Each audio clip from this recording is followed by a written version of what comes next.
ಪ್ರೀತಿಯ ನನ್ನೆಲ್ಲ ವಿದ್ಯಾರ್ಥಿಗಳೇ, ರನ್ನನ ಗದಾಯುದ್ಧ ಸಂಗ್ರಹದ ಸಂಜೆಯ ವಚನಂ ಎನ್ನುವ ಕಾವ್ಯ ಭಾಗದ ಮುಂದುವರೆದ ಭಾಗವನ್ನು ನಾವು ಇವತ್ತು ನೋಡೋಣ. ನಾ ಈಗಾಗಲೇ 29 ಸಂಜೆಯ ವಚನಂ ಅನ್ನುವ ಕಾವ್ಯ ಭಾಗದ 29 ಪದ್ಯಗಳ ಬಗ್ಗೆ ಮಾತಾಡಿದೆ.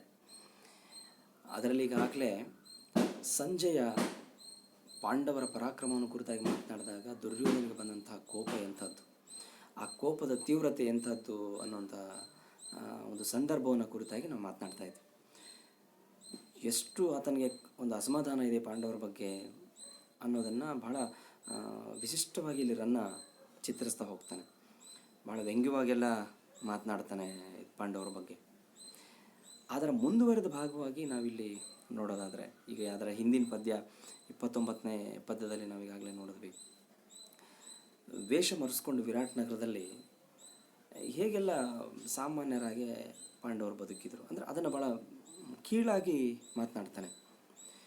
ಅದರ ಜೊತೆಗೆ ಪಾಂಡವರನ್ನು ಎಲ್ಲರೂ ಕೂಡ ಪರಾಕ್ರಮಿಗಳು, ಶೂರರು ಅಂತೆಲ್ಲ ಹೇಳ್ತಾರೆ. ಅದರಲ್ಲೂ ಸಂಜಯ ಕೂಡ ಬಹಳ ಅತ್ಯಂತ ಹೆಗ್ಗಳಿಕೆಯಿಂದ ಮಾತಾಡಿದ್ದ ಪಾಂಡವರ ಬಗ್ಗೆ. ಅದಕ್ಕೆ ಪ್ರತಿಕ್ರಿಯೆಯಾಗಿ ಇಲ್ಲಿ 30ನೇ ಪದ್ಯದಲ್ಲಿ ಮಾತನಾಡುವಂಥದ್ದು ನಮಗೆ ಗೊತ್ತಾಗುತ್ತೆ. ಹೇಳ್ತಾನೆ ನೋಡಿ, ಸಂಜಯನಿಗೆ ಹೇಳುವಂಥ ಮಾತಿದು 30ನೇ ಪದ್ಯ. ನೀವು ಸ್ಕ್ರೀನ್ ಮೇಲೆ ಪದ್ಯ ಬರುತ್ತೆ, ನೋಡ್ಬೋದು. ಇಲ್ಲಿ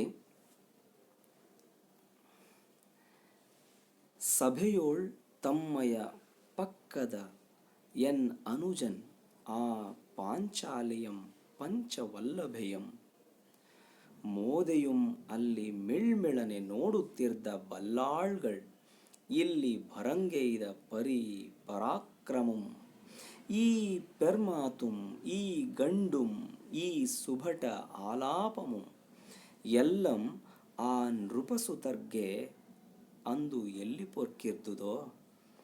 ಏನು ಸಂಜಯ್, ನೀನು ಎಷ್ಟೆಲ್ಲ ಹೊಗಳಿ ಮಾತಾಡ್ತಾ ಇದೆಯಲ್ವಾ.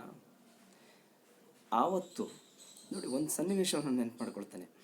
ಸಭೆಯೋಳ್ ತಮ್ಮಯ ಪಕ್ಕದ ಎನ್ ಅನುಜನ್, ಸಭೆಯಲ್ಲಿ, ತುಂಬಿದ ಸಭೆಯಲ್ಲಿ ನನ್ನ ಸಹೋದರ ಯಾರು, ದುಶ್ಯಾಸನ, ಆತ ಪಾಂಚಾಲಿಯ ಮುಡಿಯನ್ನು ಹಿಡಿದು ಅವಮಾನಿಸ್ತಾ ಇರುವಾಗ, ಮೋದೆಯುಂ ಆಕೆಗೆ ಹೊಡಿತಾ ಇರುವಾಗ,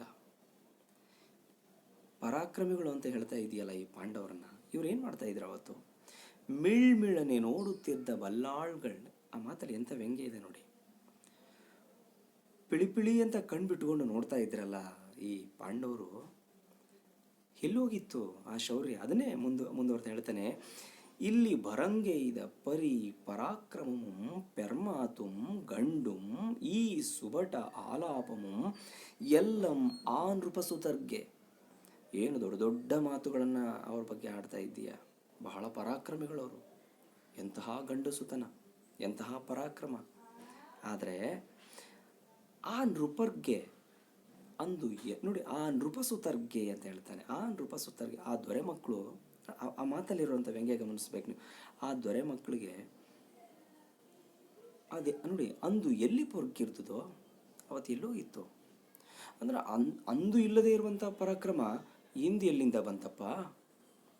ಅಂದರೆ ಆ ಮಾತಿನ ವ್ಯಂಗ್ಯ, ಆ ಪಾಂಡವರ ಬಗ್ಗೆ ಇರುವಂಥ ಅಸಮಾಧಾನವನ್ನು ನಾವು ಗಮನಿಸಬೇಕು.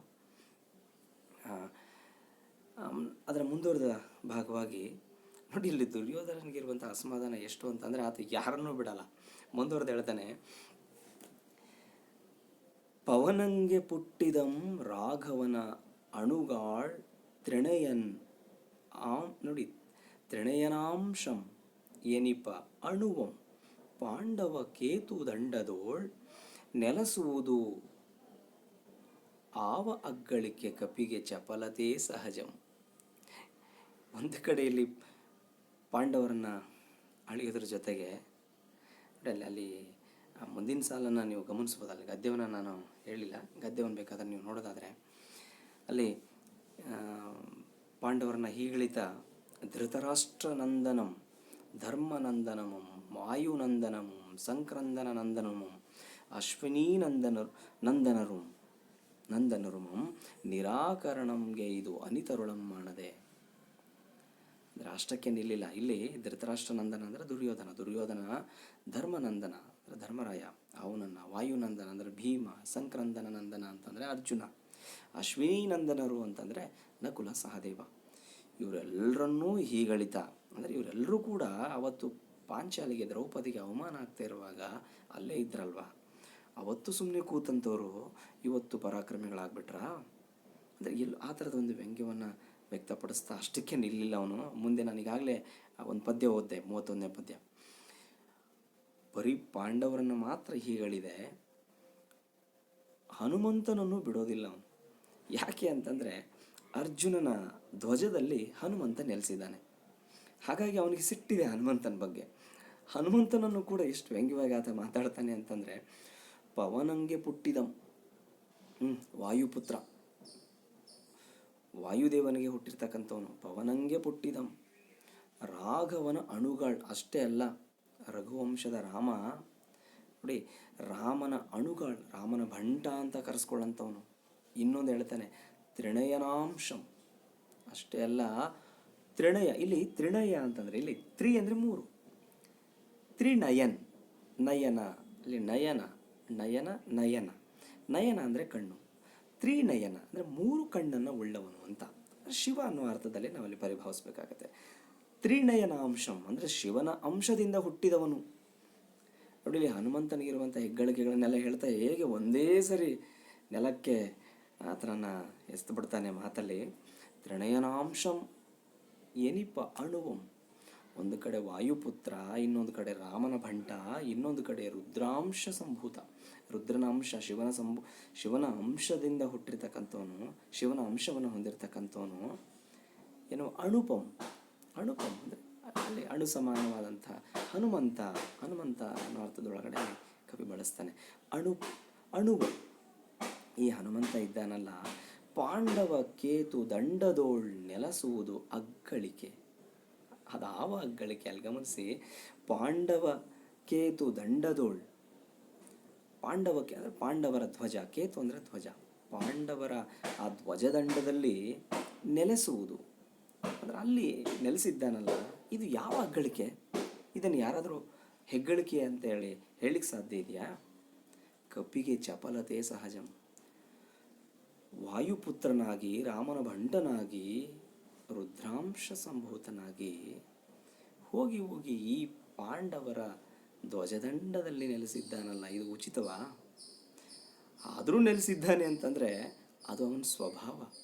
ಅದರಲ್ಲಿ ಕಪಿಗೆ ಚಪಲತೆ ಸಹಜಂ, ಅವನ ಚಾಪಲ್ಯ, ಆ ಚಾಪಲ್ಯದ ಸ್ವಭಾವವೇ ಎಂಥದ್ದು ಅನ್ನುವಂಥದ್ದು ಇಲ್ಲಿ ಕಾಣಿಸುತ್ತೆ ಅನ್ನೋದ್ರ ಜೊತೆಗೆ ಆತ ಮುಂದೆ ಮಾತನಾಡ್ತಾನೆ. ಇನ್ನು ಕೃಷ್ಣನೂ ಬಿಡಲ್ಲ ಅವನು, ಮುಂದೆ ಮಾತಾಡ್ತಾನೆ ನೋಡಿ. ಅನುಜಯನ್ ಇತ್ತು ನರಂಗೆ, ಮುಂದಿನ ಪದ್ಯ ನೋಡ್ಕೊಳ್ಳಿ, 32ನೇ ಪದ್ಯ. ಅನುಜಯನ್ ಇತ್ತು ನರಂಗೆ, ಆತನ ತನಯಂಗೆ ಇತ್ತು ತನ್ನ ಮಗಳ, ತಾನ್ ಆತನ ರಥಮನ್ ಎಸಗಿ ಧರ್ಮಜನ್ ಅನುಜನ ನೆವದಿಂದಂ ಅರಸುಗೆಯುವ ಕೃಷ್ಣಂ. ಈ ಕೃಷ್ಣ ಇದ್ದಾನಲ್ಲ, ಇವನು ಮಹಾನ್ ರಾಜಕೀಯ ನಿಪುಣ. ಈ ಕೃಷ್ಣ ಇದ್ದಾನಲ್ಲ, ಇವನು ಇನ್ನೊಬ್ಬರ ಹೆಸರಿನಲ್ಲಿ ರಾಜಕೀಯ ಮಾಡ್ತಾನೆ, ಅರಸುತನ ಮಾಡ್ತಾನೆ, ಆಳ್ವಿಕೆ ಮಾಡ್ತಾನೆ ಅನ್ನುವಂಥ ಒಂದು ವ್ಯಂಗ್ಯವನ್ನು ಅಲ್ಲಿ ಕಾಣ್ತೀವಿ ನಾವು. ಅನುಜಯನಿತ್ತು ನರಂಗೆ, ತನ್ನ ಸಹೋದರಿ ಅಂದರೆ ಇಲ್ಲಿ ಸುಭದ್ರೆಯನ್ನು ಕೊಟ್ಟು ಮದುವೆ ಮಾಡುವಂಥದ್ದು. ಅನುಜಯನಿತ್ತು ನರಂಗೆ, ನರ ಅಂದರೆ ಇಲ್ಲಿ ಅರ್ಜುನ, ತನ್ನ ಸಹೋದರಿಯನ್ನು ಕೊಟ್ಟು ಮದುವೆ ಮಾಡಿದ್ದಾನೆ.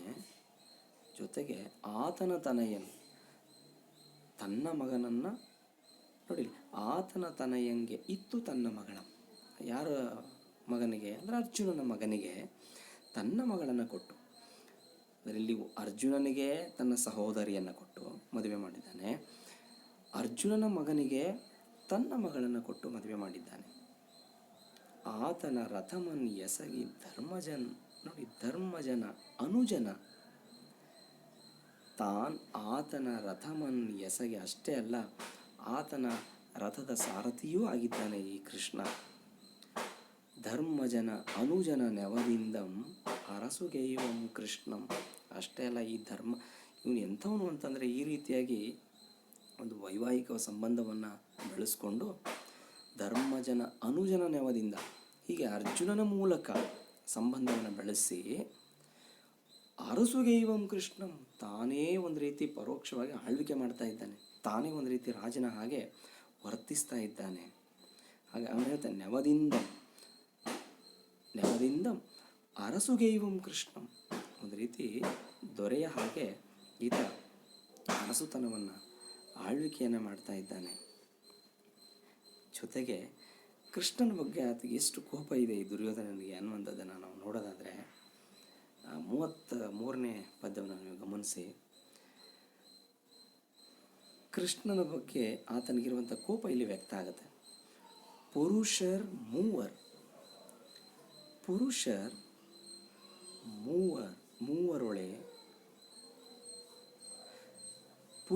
ಮೂವರೋಳ್ ವರ್ಬನೆಂಬರ್.